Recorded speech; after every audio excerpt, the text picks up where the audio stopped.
propagandimi i akademisë nga Partia Socialiste ka një qëllim. Qëllimi është për të evidentuar një imazh të institucionalizmit politik dhe partijak brenda Partisë Socialiste, për të krijuar një perceptim publik që këtu ka një investim të përgjegjësisë, të ndërgjegjjes, seriozitetit etj. etj.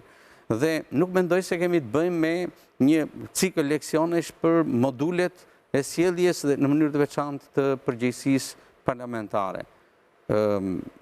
Varet edhe nga lektorët, se ne kemi njohur deri tani 2-3 lektorë, njëri prej cilëve ka qenë vetë kryeministri, i cili jam i sigurt që ka qenë në një lektorim direktus, ka dhënë direktiva dhe nuk është se ka interpretuar çështjes, le të themi, të sjelljes strategjike apo konjunkturale në parlament.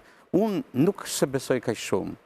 Thash edhe një herë që i vetmi qëllim për këtë gjë është të krijojë një perceptim publik dhe një imazh publik që Partia Socialiste funksionon si një institucion partijak që i ka përgjegjësitë edhe të kualifikimit, edhe të modifikimit, edhe të, le të themi, ndërtimit të një ndërgjegje kolektive brenda grupit parlamentar. Ky imazh mendoj unë se është në epiqendër të qëllimit.